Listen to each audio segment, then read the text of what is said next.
My name is Adrienne, and I'm the Executive Director at Hopeline Pregnancy Centers, the largest pregnancy center ministry in the state of Connecticut. And we have three really important parts to our ministry: prevention, intervention, and recovery. And I'm so excited that today you get to hear Tania's story. And Tania is someone who walked through recovery at Hopeline. My name is Tania. I was about 24 years old. I was living in New York at the time, New York City. I found out I was having an unplanned pregnancy. I decided to keep my daughter at the time, and even though I was so afraid, her dad and I tried to make it work, but we just couldn't. My time as a single mom, I was struggling to pay the bills. I was struggling with myself, with that sense of failure. Like, I was living in a small bedroom in my friend's house. My daughter was sleeping in the bed with me, and it was just a really dark time. So I was turning to drugs, alcohol to kind of numb that pain. I was seeking out men to kind of validate myself, find that sense of self-worth, just living in a really unhealthy lifestyle. That's when I found myself facing another unplanned pregnancy, this time from a drunken one-night stand. Out of a place of fear and panic and shame, I felt like my only option was to have an abortion. I just couldn't see it any other way. And I was struggling even to survive with my daughter at the time and take care of myself.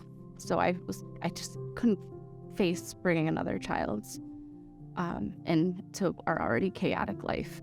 So I remember trying to Google and look up what I could do. I didn't know about pregnancy centers, so I just made an appointment at a Planned Parenthood, which was the first thing that popped up. And it was an office room and with a desk and a chair.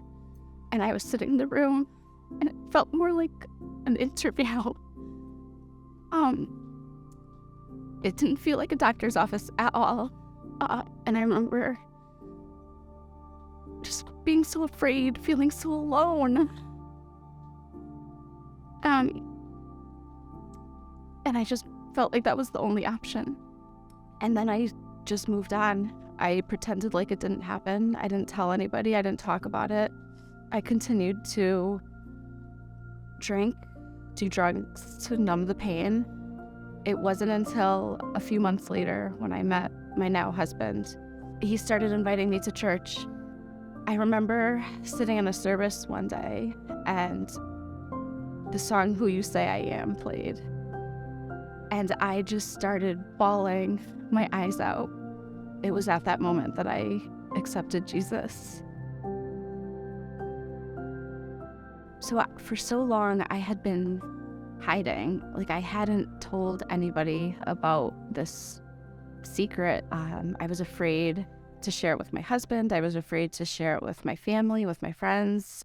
It was like something that I was really carrying because it was so heavy to carry alone. God really started placing people in my life that were helping me through like deeper healing. And this woman was sharing her own story of abortions that she had. I remember hearing her talk about it with such freedom, and I was like, wow, I want that. I shared my story with her, and she invited me to go through the Forgiven and Set Free Bible study.